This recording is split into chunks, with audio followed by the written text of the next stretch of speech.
we use Prim's algorithm on an undirected graph to find the minimum spanning tree.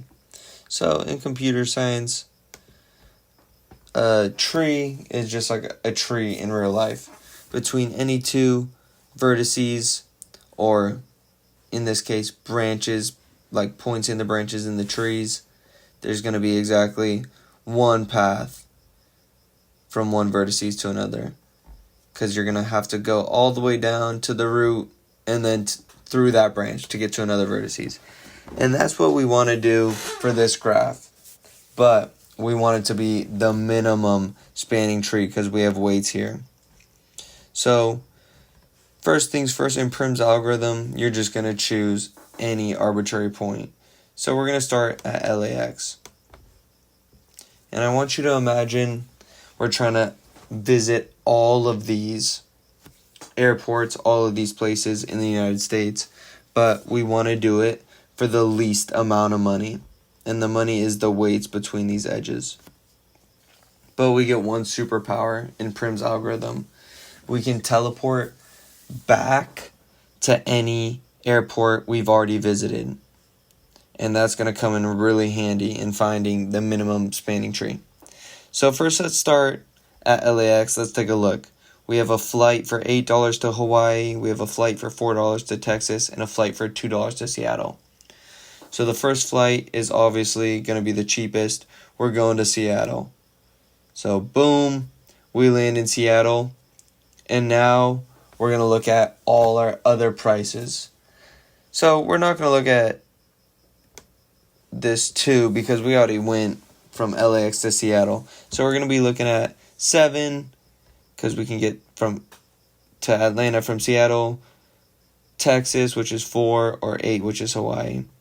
So Texas is the cheapest. So we're going to teleport back to LAX for free, take our flight to Texas, and boom, now we're at Texas. That's our third stop. And once we're at Texas, we're going to do the same exact steps. We're going to look at our flights and find the cheapest. So we have Seattle to Atlanta, which is 7, Texas to Atlanta, which is 1, LAX to Hawaii, which is 8, or Texas to Hawaii, which is 6. We're looking at all the airports and all the available flights we could get because we can literally teleport back to any airport for free here. And after we look at all this, we see Texas to Atlanta is $1. It has a weight of 1. So boom, this is going to be our fourth spot. And now we're in Atlanta. And the big thing is, don't forget about these other flights you could take, these other edges with weights in the spanning tree. Because once you get far away, it's easy to overlook these, especially if you're taking a test or something, you know. You don't want to get tripped up on that.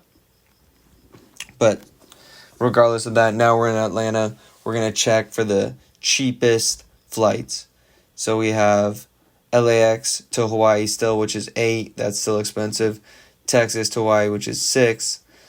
Still expensive. Seattle, we already visited, so we're not even looking at this 7. So we're going to look at this 9 to New York. That's expensive. That's the most expensive. So we're looking at that last as a prospect. And then we see Atlanta to Florida is 2. That's cheaper than all our other flights. All the other edges have a higher weight. So boom, we're going to Florida. So Florida is number 5 if I can count right.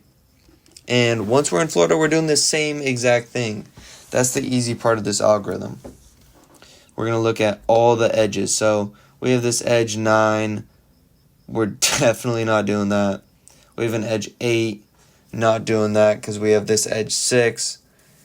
Probably not doing that because we have this edge 3. We're not even looking at 7 because Seattle and Atlanta are already both visited. So now we're looking at these ones. 9, 3, 6, 8. We're going to choose 3 because 3 is the smallest. Boom, we're going to New York.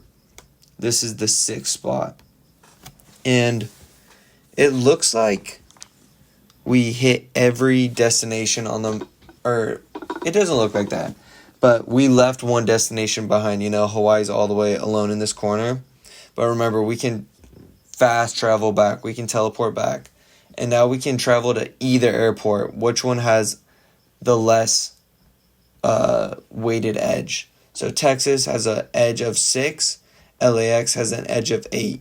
So we want to travel back to Texas.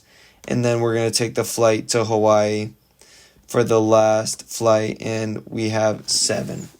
And so now we have the minimum spanning tree of this graph. And it's a spanning tree because there are no cycles. There's exactly one path from 2 vertices.